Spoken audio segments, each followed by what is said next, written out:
Thanks, Mr. Pani, and my greetings to all the distinguished participants who Mr. Pani just named. To save time, I'll straight away come to the topic. I don't think it's necessary for me to tell this group how important, how preferred a mode of transport inland waterway is in terms of cost, in terms of environmental imprint.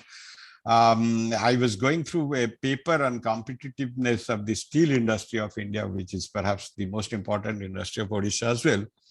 And it seems that the chief reason for its lack of competitiveness, apart from higher cost of finance, which is common to all industries, the higher percentage of logistics to the total cost of production in India, which is around 15 to 16% compared to about 7 to 8% in the other steel producing countries.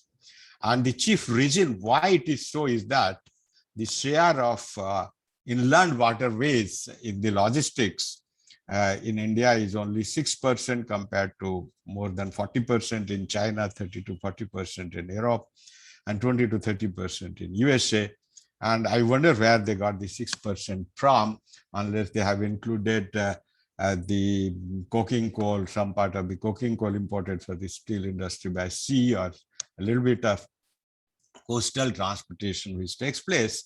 But as far as I know, the use of inland waterway by the steel industry is negligible or nil. That's what it is. It's not only that very few people realize that the capacity of ports also depend a lot on the existence or lack of inland waterway. I have often been asked this question in various port-related seminars, why it is that ports in Europe have capacity going up to 500, 600 million tons per annum. And we are proud of having a port with 50 million ton or 60 million ton capacity. It's only recently that 3 of Indian ports have crossed the 100 million mark, including, of course, Paradip. But the chief reason why our ports cannot have higher capacity is that the port capacity is dependent on capacity of evacuation, and all European ports have a huge part of evacuation taking place through inland waterways, which we don't have. Not that our ports are far away from rivers. In fact, most ports are located near the mouth of some river or other, but we don't have the inland waterway system. But let me come to the inland waterway number 5. And as Mr. Jai Singh correctly said, but it is, I'm happy that it is finally being realized. I read somewhere that during the last year or in 2020, all the inland waterways handled about 11 million tons of cargo. And it might have gone up by 2-3 million tons during the 2 years. But anyone who knows the situation in Odisha, or even the report on National Waterway number 5 says that even a part of this waterway from Kalinganagar to Dhamra, if opened, can handle 10 to 11 million tons within 4 to 5 years. That was the earlier study. I think today it will be even more. But that is how important this national waterway is. But I wonder why so far it has not, attracted the attention of Government of India in the manner in proportion to its importance. In fact, around 13-14, when I was building Dhamra port, it's nearing completion. I was very hopeful that the inland waterway is coming. I was running to Delhi, meeting the officials there, and I was very hopeful. But somehow it again went into some kind of cold storage after that. One reason, when one perceives National Waterway number 5, let's say in the official desk of a Government of India, he finds it's a 5.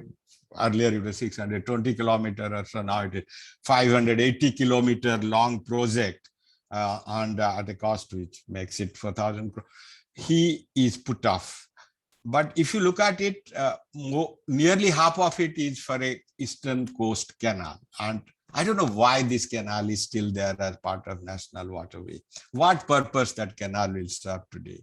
I mean, do you think that if we build this canal, the people will send their cargo from Odisha to West Bengal by this canal. Cargo like rice and cement instead of going by road or rail. And what volume that cargo will be? Why don't you remove it from? It's a baggage this waterway is carrying. When I asked these questions in 13-14, somebody replied that, look, this has been written to give a national character to the waterway. I don't believe in that. I think a project is of national importance, not because it spreads over more than one state. I mean, look at national highways. There are national highways which are confined to one state also.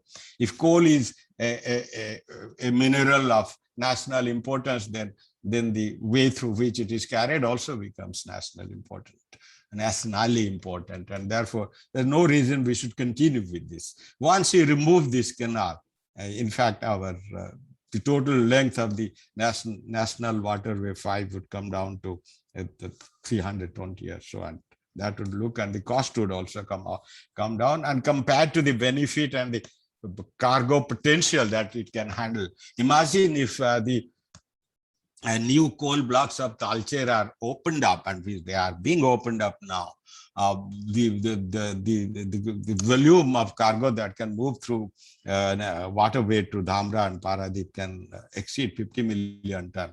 Maybe in future, it can be even much more than that, much more than all the cargo handled by all the other inland waterways put together in India. Now, if you're interested in building canal, maybe we can build 20 to 30 kilometers of canal to bring in Vaitarani into the fold. And it can open further avenues for iron ore also. One problem we have with all our projects, including building up of ports, like in Odisha, we keep harping on a list of 13 ports. Now, these were decided by IIT Chennai long back, years back, when the ship size was not more than 30,000 tons, when depth of port was not so important a criteria. Today, all these lists seem to be revisited. I will not name the port. Once I went to a prospective port for which concession agreement is already signed. I wondered whoever selected this site with such population around it for a port site, whereas there are other more beautiful sites which do not involve so much of displacement. We have to look at things afresh with a very open mind. In fact, it was one of the tours I had with my officials in Dhamra port. I was taking along the river, where we found that perhaps to make it a faster, we can think of a bypass through Kani River. And I'm very happy that WAPCO has finally picked up that suggestion of Dhamra port to include Kani River as a possibility, and they have worked out the cost implications and other implications. But that's not all. When we are talking of inland waterway, it is not just the waterway, it is from the origin to destination. Let's say the origin is Kalinganagar. In fact, Kalinganagar was not even figuring in National Waterway 5 until 13-14, and the recent study of WAPCO's 16 is the first study which includes Kalinganagar and the huge potential it has for this.